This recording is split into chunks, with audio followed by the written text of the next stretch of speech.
The bottle rolled across the floor, still half full, but he didn't reach for it. He reached for her instead. She tried to step back, but the wall was behind her. She had nowhere left to move. His grip came fast, too fast. The dress her father forced her into tore from the shoulder down, and he smiled, like it was something owed to him. Her father's gambling had finally caught up to him. And she was the debt. Evelyn didn't scream. She knew no one would hear. Not here. Not in the bedroom of the man she was just married to. Some men wear boots and own land and think that makes them better. But it don't. Not when their soul is rotten. And their hands are used to hurting. That night, something was stolen from her. And she would carry that weight for the rest of her life. But what if that weight was growing? How do you love someone when the worst part of your past lives inside them? It was barely dawn when Jonas heard the knock. It didn't sound like a knock, really. More like something falling against the door. Soft. Hesitant. Like the wind. If the wind was scared to ask for help, Jonas pulled the door open with one hand, the other wrapped around the old shotgun that hadn't seen use since '76.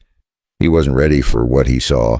A girl barefoot, hair wild, blood caked to the side of her neck, wrapped in nothing but a dirty bedsheet. Her skin was bruised, scratched, and there was a look in her eyes that didn't belong to someone her age. She looked vacant, but watching, like an animal that had been chased too long, and had stopped running only because it had nowhere left to go. He didn't ask questions, just pulled off his coat and handed it to her. She held it for a second before wrapping it around herself. Her hands shook, but her voice didn't. "I'm not clean," she said. Jonas didn't flinch. He didn't nod either. He just turned and pointed toward the tack room behind the house. She walked like her body was about to collapse at any step. He poured her water, heated a kettle without saying a word. Something told him this wasn't just a lost girl. This was a mess made by a man who had power. The kind of man who thought rules were for other people. Jonas had seen it before. He'd fought that kind of man, out in the war, out in saloons, even in his own town. And now maybe, just maybe, that fight had come to his doorstep again. As the sun cracked over the Arizona dirt, Jonas sat on his porch, boots dusty and arms crossed.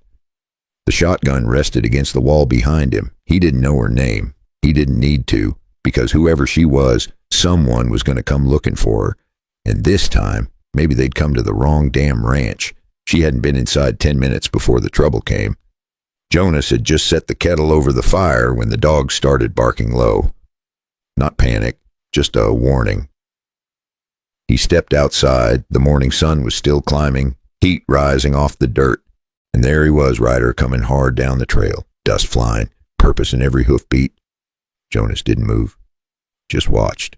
The man pulled up fast, big frame, scar down the cheek, gun on his hip, worn from use. "Saw a girl come through here," he said, "out blonde, barefoot. Might be wearing a sheet." Jonas squinted at him like he was squinting at the sun. "A girl, you lose your damn mind already today." The man didn't laugh. "She belongs to Mr. Greeley. Ran off this morning. She's his wife now. Paper signed and sealed. I'm just here to bring her home." Jonas didn't say a word. Not right away. He walked over, filled a bucket from the well, let it splash hard and slow. You see a scared girl in a sheet running through cactus and rock. You don't bring her home. You bring her help. That girl's got bruises on bruises. And the man she ran from ought to be ashamed to call himself anything but a coward. The rider's eyes narrowed. "You sure you want to be the man standing between Mr. Greeley and his wife?" Jonas looked him dead on. "I'm sure I ain't moving." There was a silence then, not the peaceful kind, the kind that builds just before things break. But the man didn't draw. He just smiled, the kind of smile that meant next time he wouldn't be alone. He tipped his hat like it was some kind of joke, then turned the horse around and rode off.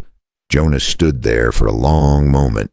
When he stepped back into the tack room, the girl hadn't moved, but her eyes were on him now, not wide with fear, but watching, trying to figure out what kind of man she'd just landed in the hands of. He set the bread beside her and walked out. and as he reached the porch, he took the old rifle down off the hooks, the one he hadn't touched in years. Because men like Greeley, they don't send just one dog. They come back, louder, meaner, and next time, they don't knock. Jonas didn't say much that day, never did. But he watched. The girl stayed in the tack room mostly. Didn't ask for anything. Didn't move much either. Like if she just stayed still, the world might forget she was there. He left food on the table by the door. Sometimes she touched it. Sometimes not. And every now and then, she'd glance out the window like something out there might grab her back. Around midday, she stepped out into the sun. Jonas was fixing the gate.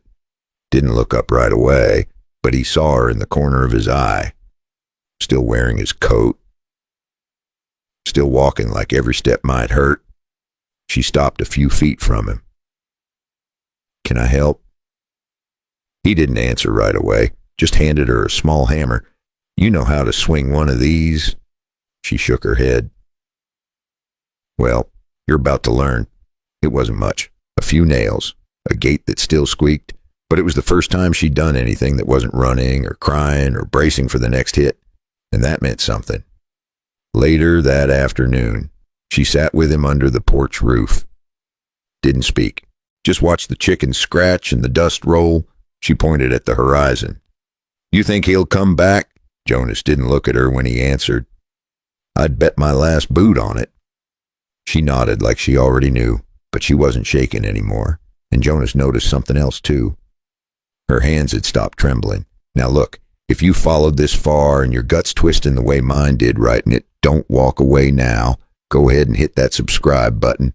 It's the best way to make sure you don't miss what happens when that man comes back, because we both know he will. And when he does, it ain't going to be quiet." They came just before sundown. 3 horses, kicking up dust like thunderclouds. Jonas saw them from the porch. He didn't move, just rested one hand on the old rifle by the door. The air felt tight, like something was about to snap. Evelyn stood inside, half hidden by the curtain. She knew. It was him. Greeley rode front and center, dressed too nice for a man so dirty inside. His 2 muscle heads flanked him, both built like trouble and smelling like sweat and whiskey. Greeley dismounted slow, took off his gloves like he was somebody important. "Heard you been hiding my wife, McCready." Jonas didn't blink. "Heard you been beating what ain't yours to touch." The smile on Greeley's face dropped like a curtain. "That girl belongs to me. Papers signed. Law's on my side." Jonas stepped down off the porch, calm as morning. Law don't mean squat when a man's got no soul. The goons moved first. They always do. One rushed from the left, fast but dumb. Jonas pivoted, cracked him clean across the jaw with the rifle stock. The other drew iron, but Jonas was quicker. One shot, center mass, dust, silence. Greeley froze, pale and rattled. Still holding those gloves, Jonas walked up close enough for his breath to land heavy. "You listen and listen good. If I see your boots on this dirt again, I won't be aiming to scare. I'll be digging your grave right where you stand." Greeley didn't say a word. He backed toward his horse like a boy caught stealing.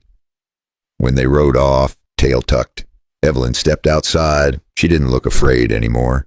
She looked free, and for the first time in a long time, Jonas felt like something had been set right. A month passed. Quiet. No more riders. No more shadows on the trail. Just long days fixing fences and quiet dinners on the porch. Evelyn smiled more. Not often, but real. Then one morning, she didn't come out for breakfast. Jonas knocked. No answer. When he opened the door, she was sitting on the edge of the cot, hands pressed to her stomach. She didn't cry. She didn't speak. But he knew there was only one truth a look like that could carry. He sat beside her, didn't say much, just watched the dust hang in the air. Finally, she asked, "What do I do?" Jonas rubbed his hands together, looked out the window. "You let it live." She turned toward him, surprised. "Even if it's his, even then." She stared, waiting for anger or pity or something to push her away. But it didn't come. Instead, Jonas stood up slow. "You ain't broken. You're just beginning again." And that baby don't carry his sin, only yours, only what you give it. She broke then. Not loud, just let her shoulders fall and her face lean into his chest. And he held her like something worth keeping. From that day on, there was no more hiding, no more silence. Jonas went into town with her, sat beside her in church, bought baby blankets from the same store Greeley once strutted into. Folks whispered, but folks always whisper. And Jonas didn't care, because in a world where men throw people away like scraps, he chose to hold on, even when it hurt, especially then. So let me ask you something. Could you do the same? Could you love what others call shame? Could you raise the child of the man who hurt her? Because sometimes being a man ain't about what you fight, it's about what you choose to keep. And if this story reached something inside you, don't leave it quiet. Hit that like button, tap subscribe, and share this with someone who needs to be reminded that the strongest men are the ones who protect what's been forgotten.